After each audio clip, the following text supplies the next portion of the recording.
Hello student. तो स्वागत है आपका फिर से हमारी एक और न्यू वीडियो में। आप देख रहे हैं इस समय विद्या विकास यूट्यूब चैनल।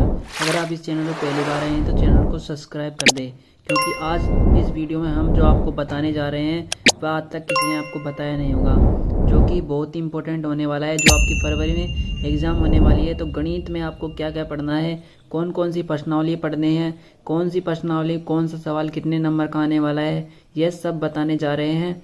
और वीडियो के अंत तक बने रहे, जिससे आपको पूरी जानकारी मिल पाएगी। हम इस वीडियो में सभी टॉपिक्स को क्लियर करेंगे, जो मैथ के टॉपिक्स है कि कौन सी प्रश्नावली कौन से कितने अंक की होने वाली है, किस प्रश्नावली में आपको कितना नंबर मिलेगा, किस टॉपिक्स पे आपको ज़्यादा ध्यान देना है, यह सब हम इस वीडियो में बताएंगे। तो वीडियो के लास्ट तक बने रहे। चलिए वीडियो को शुरू करते हैं। तो आपको बता देते हैं पहले आपकी कौन सी प्रश्नावली जो कि कितने नंबर की होने वाली है। तो सबसे पहले तो आपको यह पता होना चाहिए कि आपका जो पेपर है वो कुल 3 घंटे और 15 मिनट का होने वाला है। तो ये बात आपको याद ही होगी कि 3 घंटे और 15 मिनट का आपका जो पेपर होने वाला है, ठीक है। और जिसमें कुल अंक जो 80 नंबर का पूछा जाएगा और जो 20 नंबर होंगे आपकी स्कूल की तरफ से आएंगे, और कुल 100 नंबर का आपका पेपर होगा। 100 नंबर का आपका जो पेपर होगा, जो 80 नंबर पेपर में से आएंगे और 20 नंबर आपकी स्कूल की तरफ से आएंगे, ठीक है। तो जो वास्तविक संख्याएं हैं, वह आपको पढ़नी है, और वह होती है 4 नंबर की। जो वास्तविक संख्या है बहुत ही इम्पोर्टेंट है, और जो 4 नंबर की होने वाली है। और जो बीजगणित है, बीजगणित अभी बताएंगे हम। बीजगणित में आपको कौन कौन सी प्रश्नावली पढ़नी है, पहले हम बता देते हैं कौन सी प्रश्नावली कितने नंबर की होने वाली है, तो ठीक है। तो बीजगणित जो 18 नंबर की होने वाली है, अभी साथ के साथ में आप इन्हें नोट करते जाइए। और जो ज्यामिति वाली प्रश्नावली है आपकी, वो 15 नंबर की होने वाली है। और जो निर्देशांक ज्यामिति है वह 6 नंबर की होने वाली है। त्रिकोणमिति 12 नंबर की होने वाली है। और क्षेत्रमिति वो 10 नंबर की होने वाली है। सांख्यिकी एवं प्रायिकता 15 नंबर की होने वाली है। और इन सब को मिलाकर आपको कुल 80 नंबर प्राप्त होने वाले हैं, ठीक है। तो इनमें जो है सबसे महत्वपूर्ण प्रश्नावलियां हैं, जो बच्चा बिल्कुल भी नहीं पढ़ रहा है, सिर्फ पास होना चाहता है, तो आपको एक तो जो बीजगणित है वह पढ़ लेनी है, और दूसरी ज्यामिति पढ़ लेनी है, और सांख्यिकी प्रायिकता वाली ये 3 प्रश्नावलियां पढ़ लेनी है, जिसमें आपके अच्छे खासे नंबर आपके गणित में आ जाएंगे। तो चलिए अब बता देते हैं कि इन सारी प्रश्नावलियों में आपको कौन कौन सी प्रश्नावलियां पढ़नी है और कौन कौन सी नहीं पढ़नी है, ठीक है। तो जो वास्तविक संख्याएं हैं उसमें आपको क्या क्या पढ़ना है। जो वास्तविक संख्या है, यूक्लिड विभाजन प्रमेय का, अंक त्रिभुवन का, ये 2 ही पढ़नी है, बाकी नहीं पढ़नी है। और जो बीजगणित है उसमें आपको क्या क्या पढ़ना है यह भी हम बता रहे हैं।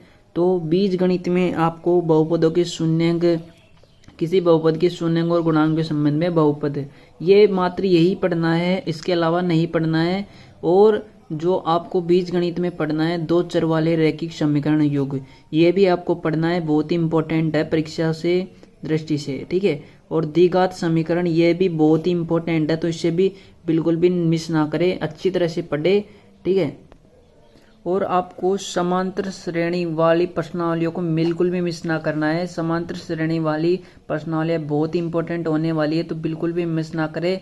और जो तीसरा पॉइंट है ज्यामिति वाला, उसमें आपको त्रिभुज पढ़ना है, वृत्त पढ़ना है, और रचनाएं पढ़नी है। ये तीनों ही वेरी वेरी इंपॉर्टेंट है, तो तीनों को ही पढ़ लेना है, एक भी नहीं छोड़ना है। और चौथा पॉइंट है निर्देशांक ज्यामिति। तो निर्देशांक ज्यामिति में आपको दूरी सूत्र पढ़ना है और विभाजन सूत्र पढ़ना है। त्रिभुज का क्षेत्रफल भी पढ़ लेना है, क्योंकि ये भी इंपॉर्टेंट है, ठीक है। और जो 5वां पॉइंट है त्रिकोणमिति का परिचय, इसमें आपको त्रिकोणमिति का परिचय पढ़ लेना है मात्र, ठीक है। और ऊंचाई और दूरियों के बारे में थोड़ा बहुत पढ़ लेना है। 6ठा पॉइंट है क्षेत्रमिति। क्षेत्रमिति में आपको वृत्तों के बारे में सभी जानकारियां होनी चाहिए, क्योंकि वृत्त से संबंधित जो आपके एग्जाम में प्रश्न पूछे जाएंगे यह 100% गारंटी है।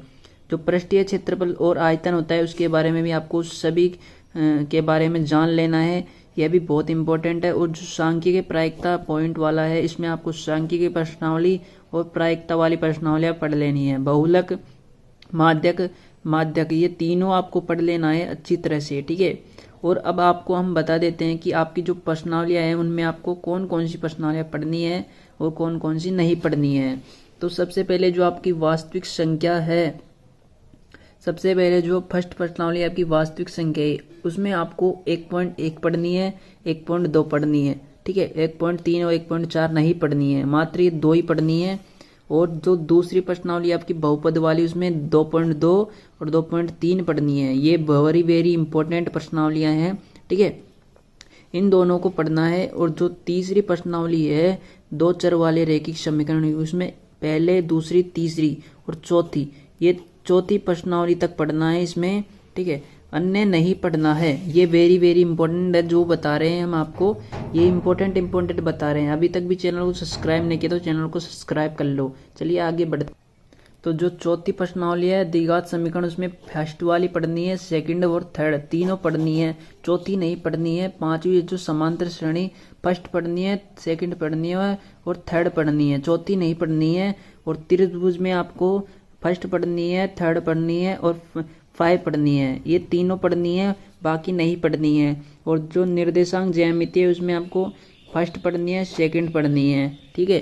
और उसके बाद में आपको फोर्थ वाली पढ़नी है। और त्रिकोणमिति का परिचय सेकंड और थर्ड पढ़नी है। और त्रिकोणमिति के अनुप्रयोग इसमें फर्स्ट है तो फर्स्ट ही पढ़ लेनी है। और इन दोनों को बढ़िया पढ़नी है ढंग से, रचनाओं में दोनों पढ़नी है। और वृत्तों के चित्र में दूसरी और तीसरी पढ़नी है, ठीक है। दूसरी और तीसरी पढ़ने के बाद में आपको जो है पृष्ठीय क्षेत्रफल वाली में आपको फर्स्ट पढ़नी है, सेकंड पढ़नी है और थर्ड पढ़नी है। और जो सांख्यिकीय वाली है इसमें आपको सभी पढ़नी है, बहुत इंपॉर्टेंट होने वाली है। प्रायिकता में भी आपको दोनों पढ़नी है, ठीक है। तो वीडियो आपको कैसी लगी कमेंट में ज़रूर बताइए, ठीक है। इस हिसाब से पढ़ो और न्यू वीडियो के लिए देखते रहिए हमारा यूट्यूब चैनल विद्या विकास।